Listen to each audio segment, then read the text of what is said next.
Bienvenidos a la entrevista de France 24. Hoy vamos a abordar la pandemia de coronavirus y el aislamiento social desde una mirada filosófica. Por eso nos acompaña el filósofo Darío Stanraiver. Darío, te propongo un repaso por temas abordados por la filosofía, pero desde el marco de esta pandemia y aislamiento, uno tiene que ver con el otro. ¿Cómo nos estamos vinculando en pandemia?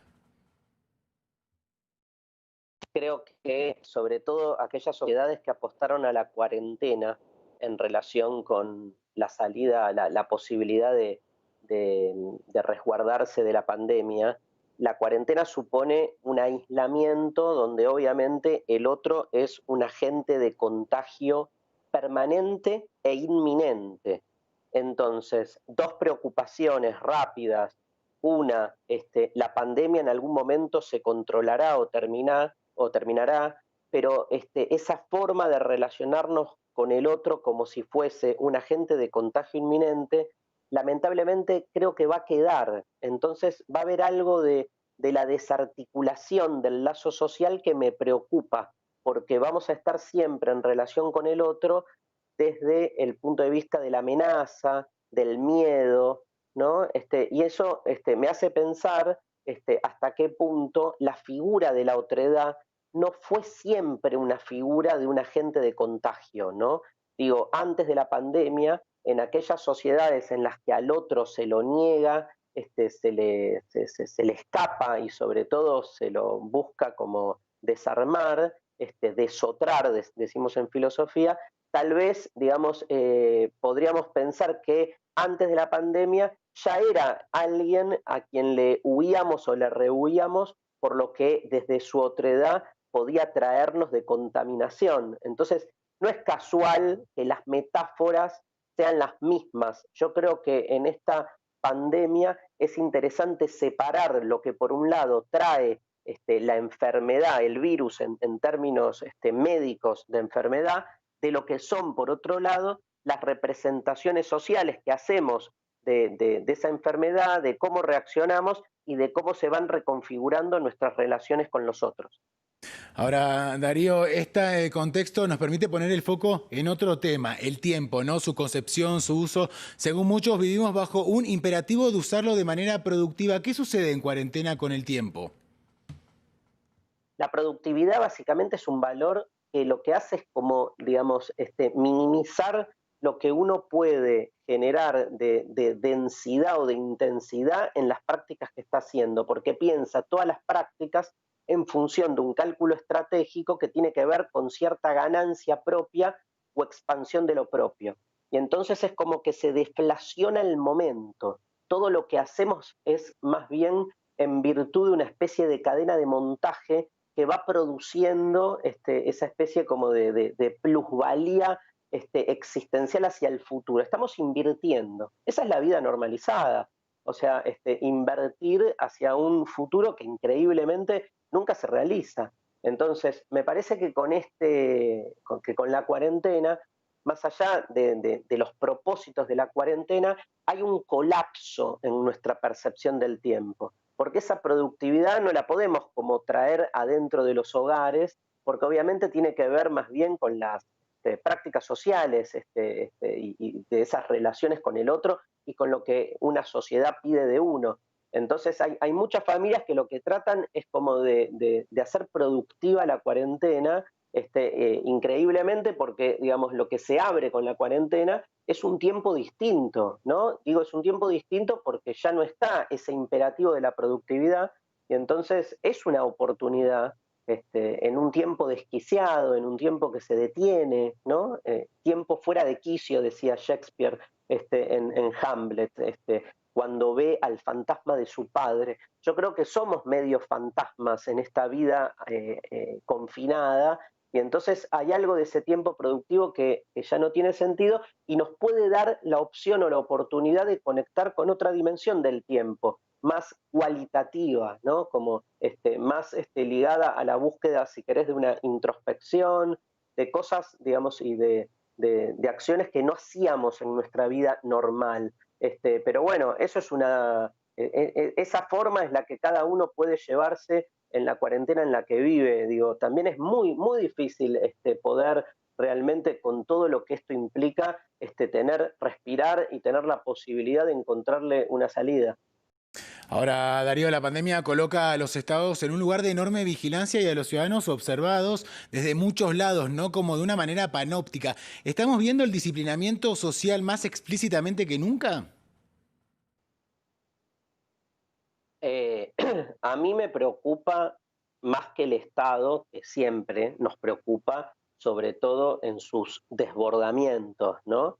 Es muy fuerte ver a las fuerzas de seguridad copando la calle, cuando, sobre todo en las sociedades democráticas latinoamericanas, la historia, ¿no? Es muy reciente acerca de ver, digamos, lamentablemente el abuso que la fuerza de seguridad hizo históricamente en sus diferentes formas, ¿no?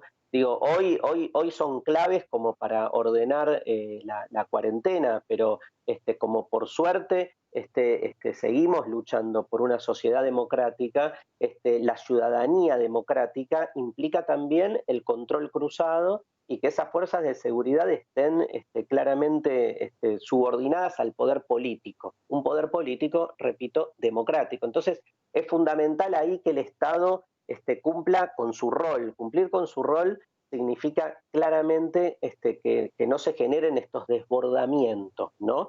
Entonces, ese control en sociedades republicanas, uno tiene como la sensación de que se cumplen o se cumplen a medias, depende de cada país, pero hay como, por suerte, digamos, una propensión hacia ese cumplimiento. A mí me preocupan más, digamos, cómo se va instalando en la sociedad civil una forma de vincularse con el semejante, con el vecino, en términos de delación, en términos panópticos, como decís vos, o sea, cómo se fue instalando una especie de espíritu policíaco en la forma en que nos relacionamos con el de la casa de al lado, donde estamos como más preocupados a ver qué hace, qué no hace, si sale de la casa, por qué sale. O sea, en algún momento la pandemia se irá, pero esa forma de vincularnos con el otro como alguien a quien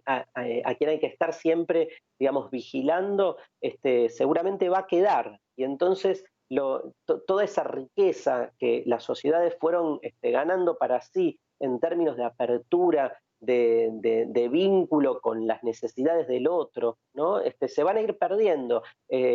Lamentablemente el gran ganador de todo esto, si es así, va a ser el individuo, un individuo que había colapsado en términos de categoría y que ahora parece terminar volviéndose hacia su peor fase, que es el individualismo o neoindividualismo, que me parece que por un lado la pandemia pone en jaque, pero como suele suceder en estas etapas de peligro, ante ese cuestionamiento y ese posible desmembramiento, surge este neoindividualismo muy, muy fuerte, ¿no? Que prioriza absolutamente a uno. Fíjate, Paul Preciado habla en un artículo que me parece clave para esto, cómo las fronteras cada vez remiten más a lo individual, ¿no? Digo, de ser fronteras nacionales simbólicamente se han vuelto nuestras fronteras la puerta de nuestra casa y dice en algún sentido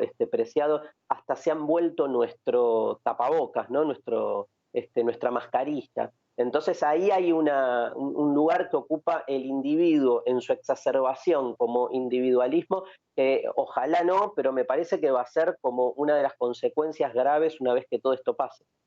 Ahora, Darío, ¿estamos ante una oportunidad especial para cuestionar lo dado, para replantearnos nuestros modos de vida?